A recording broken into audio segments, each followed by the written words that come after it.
If everybody can please pick a table. You can go back to where you've been. You can pick somewhere new.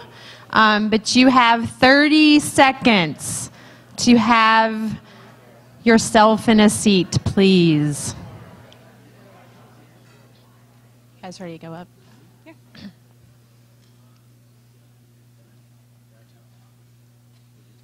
Well done. Thank you.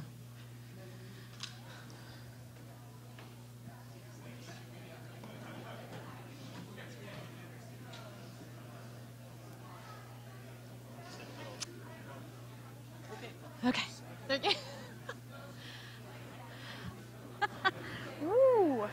All right, folks. I'm going to sit down up here with my co-facilitators. If everybody can take a seat and listen up for just a few minutes. We're not going to talk at you long because there's been a lot of talking going on today. And I know you really want to be listening to me and not talking. Please. Hello. Silence, please. Thank you. I can be like my children's school. Everyone, yeah, hand up means mouth shuts. Thank you. All right, well, I'm a little bit at this point in like big idea and information and passion overload, and I actually just realized that I made these wonderful notes and I left them over here, and I'm going to go get them. We are going to speak for just a few minutes, and my note cards disappeared, so I'm going, oh, wait. I found it, yay. So yeah, I'm keeping myself just to one note card. So we are going to engage in a human-centered design sprint. We're going to do an activity that my great hope is that it will spark some life that extends beyond this day, and we're going to explain how we might see that happening. So I want to share a few observations that I think set the tone for the activity to come. The past few, I've made numerous notes, as hopefully you all have. I've seen a lot of writing, which thrills me. Just a few thoughts. So, fake it until we make it in innovation. That was something that Marie Bernard shared with us a few minutes ago during her talk. Katrina Lee said she tells her students to pick a passion problem to tackle in her business of law class. And I loved this imagery. So Lawton shared with us the concept of the magical path. I want you to hold on to that for just a second. We're going to come back to it. You find it, we find it together when we impose ridiculous constraints. That can be important. It's going to be important in what we do this afternoon. When we remove obvious paths, so we force ourselves to take a way to work that we don't normally take, and we discover something new, and we learn and grow from it. Lawton also shared, the best thing I ever did was stop thinking like a lawyer. I might agree with her on that one. Marie said, we must forget about what we know to reinvent. So that links pretty tightly with stop thinking like a lawyer. So last thing I'm going to say, and then I'm going to introduce the rest of the folks here on the stage with me. I'm going to charge you to really thinking about what is your Tata Nano project, right?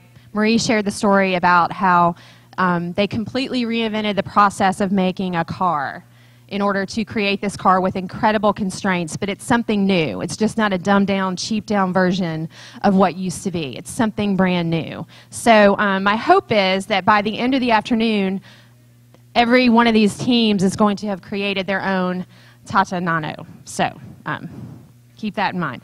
All right, so joining me to facilitate the design workshop, design sprint today, Alex Devendra, Nicole Braddock, and Tony Threed. So I'm going to stop talking now, and I would love for you to hear from them. I'm going to ask Alex to share with us. Sure. Can you all hear me? I'm not sure that our slides are actually playing up there, so I'm just going to wing it a little bit. How many of you have dabbled in design thinking before? And how many feel like they don't know what design thinking is? Okay. Well, the good news is that there's been a whole lot of germs and salt sprinkled on you throughout this day, and I think you actually do know what design thinking is because all the speakers have been talking about it and embodying its mindsets in all of the talks you've heard today. So, so we wanted to emphasize some of the key design thinking mindsets before we jump into the exercise, because it's really, I think we all agree, it's more about the mindsets than any particular process, though we will experience the process together. Is this working? Yeah. Oh, yeah, it's working. So we like to describe design thinking as really just another tool for problem solving. Or even better than problem solving, I like to call it solution finding, because it's really about taking the problems and thinking them more as opportunities, like Dean Guthrie was talking about this morning. Did you want to say anything more at this point? Yeah, I find lawyers don't like the word design thinking because it feels too fluffy. So with lawyers, I generally use the word structured problem solving. It's just right? I mean, that lawyers, that we can understand that, okay? It provides you sort of structure around finding a solution to a problem. And I think if you think about it that way, really it's a set of tools and methods that you can grab from depending on what type of problem you're tackling, what phase you are in tackling that problem. So I think this sort of tool visual is really apt. It's sort of it's some concepts to throw in your toolbox to pull out when you're trying to tackle some particular problems. And I'd like to jump in right now and actually ask Tony to introduce himself briefly. So he is here. I work with Tony both. He worked with me in my legal problem solving class, which is my human-centered design class at Vanderbilt Law School. And I also work with him in a legal tech startup. And so I would love for you to introduce yourself, Tony, because I think you might have some insight, too, into the tools of human-centered design and maybe how we might orient folks to that this afternoon. Sure, thanks. I'm a designer here at Vanderbilt Medical Center. I'm also a product manager for some of our more employee engagement applications and have been in the design thinking realm for a long time and primarily over the last few years broadening out horizons into different aspects where design thinking can be applied, and had a great time last semester with Kat and Larry in the human-centered design in the law class. And I think what we're going to be doing this afternoon is going to be a great opportunity to expand our horizons and think broadly with various problem sets. So I'm looking forward to it. I'll just add one thing, too, is that you and I are both in the product space. So my company designs and develops legal tech. So when we use design thinking, we're typically pulling out those methods with an end in sight to build a technology product. But design thinking can obviously be used in much broader context. And I think Alex has the broader experience of using design thinking for all sorts of process improvements and service design, that sort of thing outside of technology. So as we go through this, keep in mind that we're not just talking about building tech products. Awesome. So just to touch on some of the kind of key themes from today, which happen to be some of the key mindsets of design thinking, we talk about cultivating empathy. And a lot of the speakers today talked about empathy and building trust. And even those speakers that didn't use those words, I think we're talking about the same things. I heard Casey this morning talking about, the in-house counsel saying that the outside counsel doesn't understand my business, and then the business unit saying, oh, well, the in-house lawyers don't understand my business.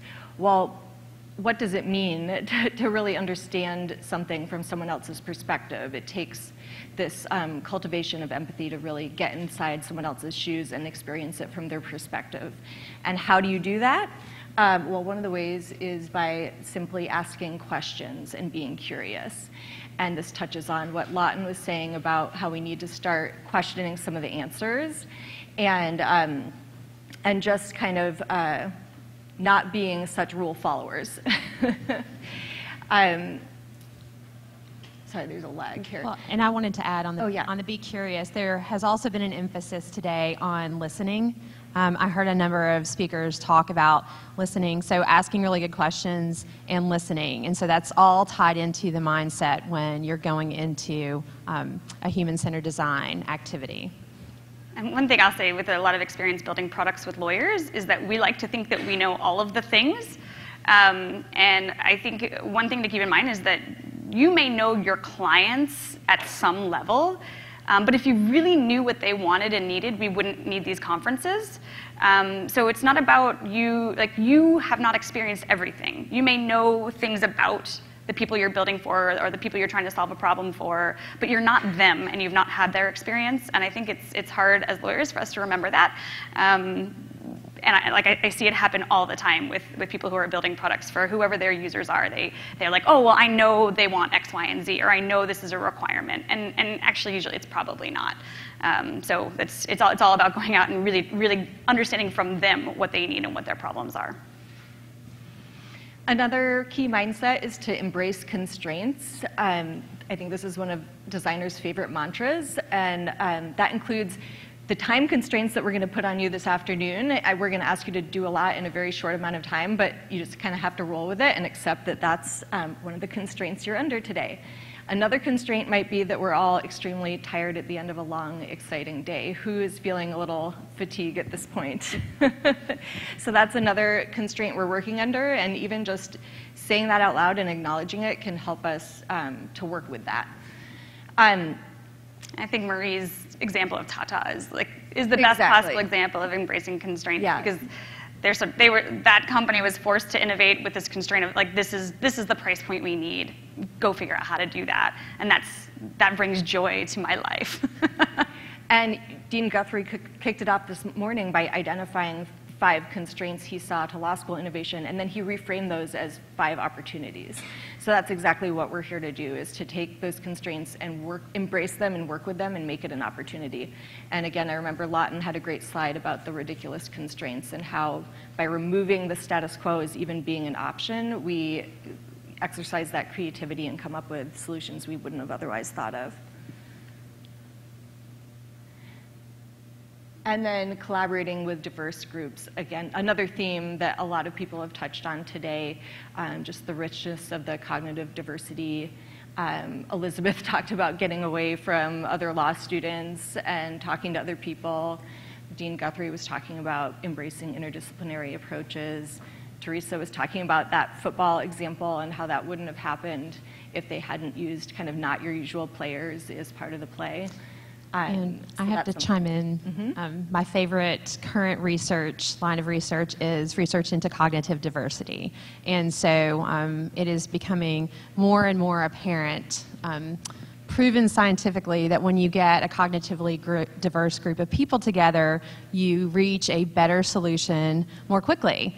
And so I think that this goes directly to, and it really is the theme of what we're talking about today in so many ways, the idea of radical collaboration between cognitively diverse people, and that's hard for lawyers and the legal profession for many of the reasons that have been surfaced today, but it's an important mindset. So now we're going to kind of explain what we're about to do a little bit. The broad challenge that's been framed here today is to break down silos and make connections. Now I can see it, to help move us all forward. So we're going to ask each team to kind of take that broad challenge and try reframing it a little bit, or re-articulating it, or narrowing it to the subset of what your team wants to focus on. So the roadmap is that we're going to have the teams kind of reframe the challenge. Then you're going to brainstorm some solutions to that challenge. You're going to select one solution to take forward and kind of flesh out in a little bit greater detail. And then we're going to ask you to tell us a story about it, like the whole story arc of what exposition, what's the problem, what's the solution you've identified, and how is that going to resolve the conflict. And I think Nicole's going to say a little bit more about the process and how this kind of fits into the bigger picture. Yeah, I mean, I like to think about design thinking as the scientific method for innovation. And so we are going to be walking you guys through some of the process. You know, in scientific method, there's always like testing and data collection and iteration. We're not going to be going through that part of the process. We're going to be really working on teaching you some of the tools and some of the ways we do things. I think it's really important as we go through this. We're going to be creating time constraints for you. We're going to be having you guys do a lot of individual work and then come together and vote and talk as a group. And I think it's important to understand why we do that. We have a lot of data that tells us that brainstorming, the way things typically happen, it produces very, very poor results. So if you're at a law firm and you say, well, we have this problem, let's get all the partners in a room, and we're going to figure this thing out. Let's all talk through it. Well, naturally, the one loudmouth of the group shows up and barks out a bunch of ideas right at the start. And typically, that loudmouth is usually grasping the lowest hanging fruit. That's the way we work. The person who wants to sort of be out there presenting themselves as the person who knows everything will take the lowest hanging fruit. And then everybody else in the room unconsciously anchors themselves to that concept. And so that we create this situation where what comes out of that process is usually a very uninnovative concept. But everybody has sort of gathered around it because that's the way humans behave. So the concept here is to eliminate the loudmouth phenomenon and the anchoring to the loudmouth by having everybody work independently for a time, generating as many ideas as you can, and then so that everybody has a voice, everybody has a part of this process, and then we vote, and everybody has a vote, and everybody at your table have an equal vote, so that that one loudmouth is not going to be the one that to drive you guys down the road. You guys are all going to have a say as to what type of problem you want to tackle, and then what kind of solution you want to work towards. So my hope is just that helps orient you to why we're doing what we're doing. And just to preview a little bit where it's all going to end up, by telling your story, we want you, by the end of this, to create an 8-page storyboard on a piece of large paper. And as you can see, you really don't have to be an artist to do this. Anyone can do this. And we're going to display the storyboards at the cocktail hour, so you'll have a chance to see what all the other groups have done. So try to actually tell a story, have a couple words in there if you need to make it understandable to other readers. And you have on each table, there is 11 by 17 paper, there are Sharpies and crayons. So I encourage your stories to have color, to bring color to it. And I happen to know one lawyer in here who's a pretty good artist. So whoever has him on their team is in really good shape. I'm not going to spoil the secret, though. And listen, guys, I run a design shop, and my handiwork is absolutely atrocious. So please don't be nervous about that. They're already picking their artists. I know. You are not allowed to leave the room at this point, just so you know. Sat down. Yeah. Do you want to set up the first? Yeah, I'm trying to advance. Okay, we're gonna go really quickly through the phases. Thank you. And explain like the time constraints you're gonna have, and then it's gonna be we're just gonna go. All right. Hold on, you're jumping the gun.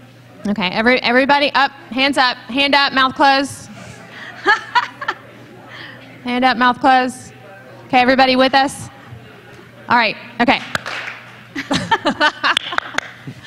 All right. Okay, so first is the silent part. You're going to have 6 minutes to individually brainstorm ideas for how you want to articulate the challenge that you want to work on. So each idea gets its own Post-it note. Just make a little stack next to yourself of all your ideas. Really what you're doing is either reframing the way we've posed the question, or narrowing it down, or putting your own spin on it. And we'd like you to frame it as a how might we question, just like Dean Guthrie did this morning. How might we encourage law schools to innovate more? And I would say at this point, Katrina's reference to pick your passion, if there's something that you're taking away from today that is like something that you really want to focus on, work on, or if you came in the room today, really focus on something, like narrow down and start thinking about what is that thing that what is that challenge that you want to take on and solve. And I don't know if we said this, maybe we did. You put one concept on a sticky note, yes, and create as many as you can, and then you guys will share them after. Yeah, and don't write like 70 words on the sticky note. Like 10 words, max. Using a Sharpie helps limit you. So you'll have 6 minutes to do this in silence. We'll be circulating if you have any questions. So here we go. Are